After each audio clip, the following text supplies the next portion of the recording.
No, it's weird to be saying this on television. But see, there's something about there's nothing wrong.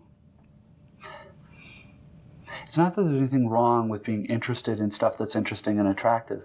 What it seems to me like here is that television and corporate entertainment, in order to make, because it's so expensive, in order to make money, it has to appeal to a very wide audience, which means it has to find things that a lot of people have in common. And I don't know about you, but here, I think what most of us have in common here are our very most base, uninteresting, selfish, stupid interests. Physical attractiveness, sex, a certain kind of easy humor, vivid spectacle. I mean, that stuff that I will immediately look at, and so will you, and so will you, and so, right? So it's in our very most base and kind of childish interests that we are a mass. The things that make us interesting and unique and human, those interests tend to be wildly different between different people. So my guess is, in terms of American mass culture as a mass, for things to get significantly different, what it's going to involve is fragmentation in the entertainment industry. When something like what's happened in the American magazine industry, where instead of 3 or 4 magazines with millions of subscribers, you have thousands of magazines, each with a few thousand. That is, if entertainment can get more niche-y, N-I-C-H-E is the English word, it's possible that these companies that put the stuff out can stay alive and make money without having to appeal to 10, 20 million people. Because I don't think it's evil. I think it's just the way that it works. The only way to get 10 or 20 million people all interested in the same thing is to pitch your appeal very, very low. Because maybe you're not interested in any of the things that I named, just immediately, but I am. I'm no different than anybody else. Really. Haven't decided everything you wanted your life is yours. And David Foster Wallace, in some ways, foresaw the rise of the independent media space that has emerged over the last 10 to 15 years. There is now the internet and social media platforms where these wildly different interests that are, as he said, are the things which make us interesting, unique and human, they've found light and emerged. And the traditional mass media landscape has fragmented, and it's created this proliferation of independent media, which has created engagement with people's more unique and niche interests. But the fact remains, it still is this seeking and reliance on entertainment and media that may now be way more in tune with what each different individual wants. But a lot of what we consume is nonetheless still this compulsion to be entertained and stimulated. And David Foster Wallace explains that it's very clear why. Sort of amnesia or self-forgetting? Sure, I guess. I mean, I think part of the allure of both drugs and entertainment is escape, yes, from my problems and my life and having to be stuck in here. I can, pretend I'm James Bond or pretend to. It just and it seems fine over the short haul as a way of life. It doesn't work all that well, though. No.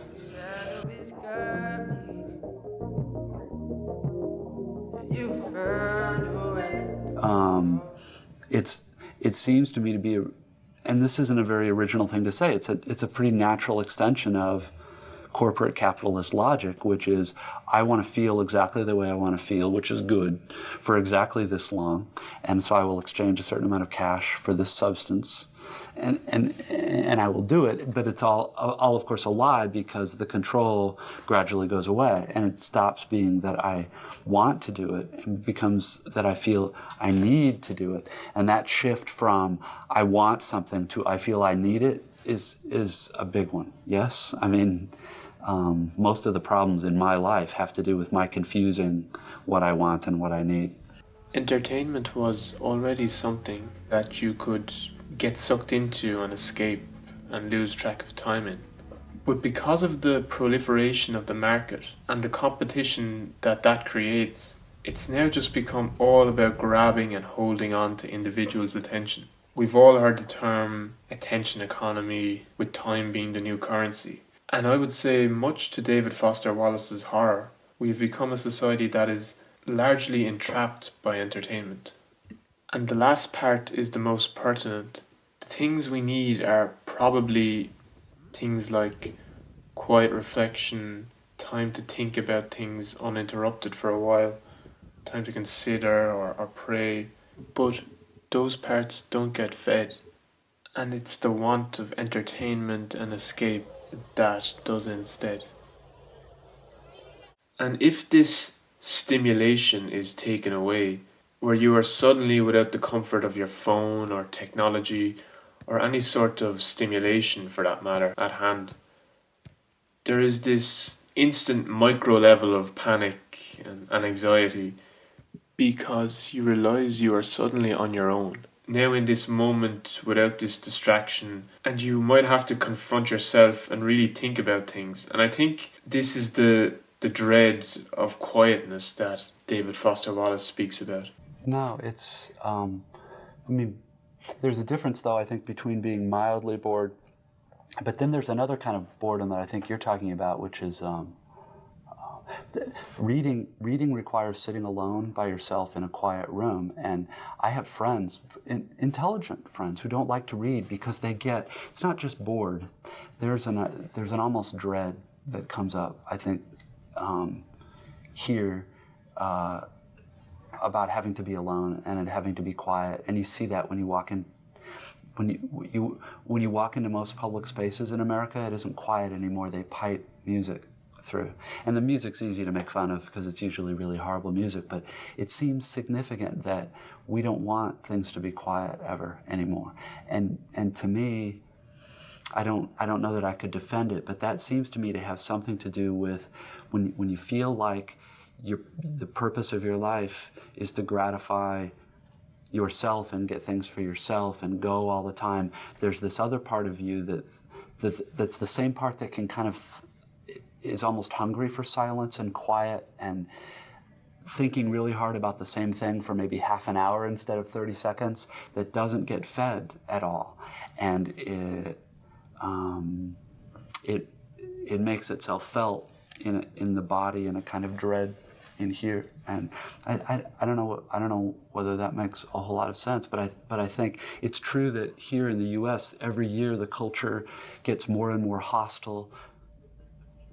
And I don't mean hostile like angry, just it becomes more and more difficult to ask people to read or to look at a piece of art for an hour or to listen to a piece of music that's complicated and that takes work to understand because, well, there are a lot of reasons, but particularly now in computer and internet culture, everything is so fast.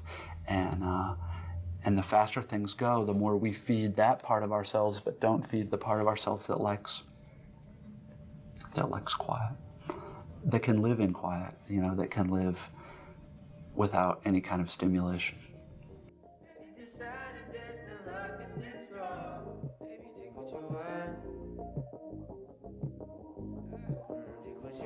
And the way he articulates it here, I think it's something everyone can relate to. Because when you stop going, when you stop scrolling, you detach yourself for a period long enough to realize how caught up in it you were. You start observing, you start slowing down, you notice things outside and inside yourself. Things start to slow down. You can observe noises and patterns. You can appreciate the quiet. But this fast living stimulation and entertainment is there in the background. And even as David Foster Wallace said 20 years ago, it gets more and more hostile and in your face each year. It's impossible not to be subjected to it today.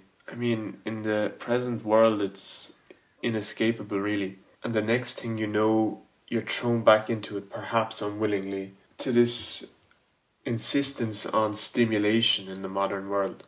Yeah, do you think that entertainment, that everybody, I mean, is that entertainment something we have to fight against? Like, See, it's a strange question because who would say entertainment is bad? I mean, I wouldn't say entertainment is bad. But a model of life in which I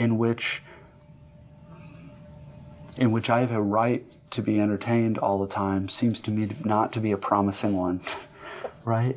So,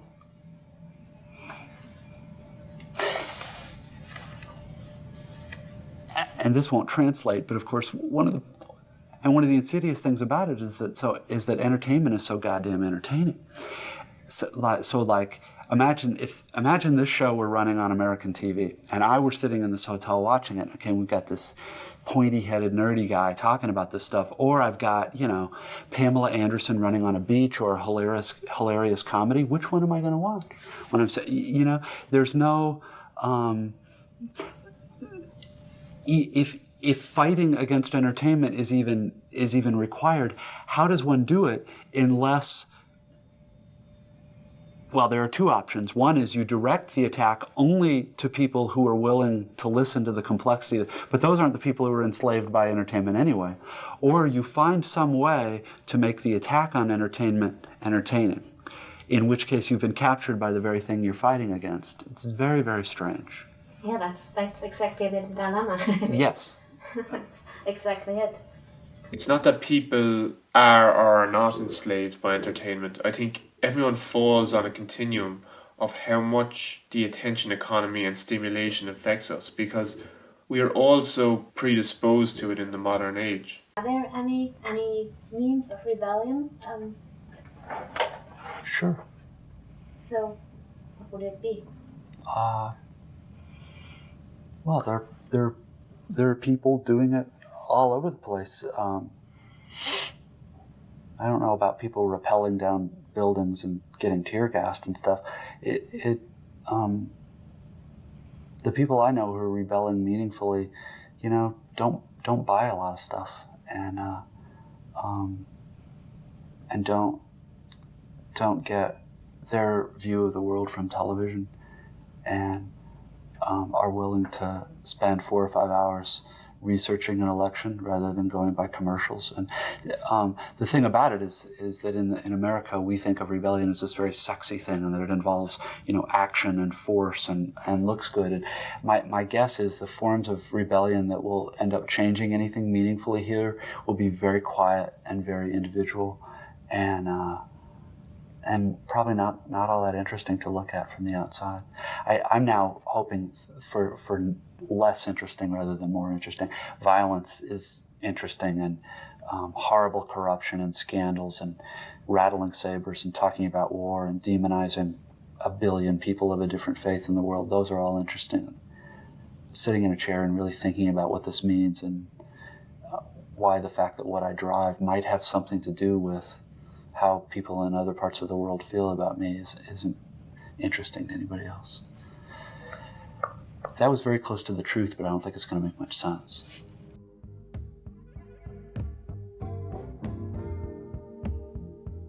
You see, the thing is, I think the rebellion has happened and is happening. However, it's very individual, like you said. It's in some ways quiet and done with a confrontation with your own life.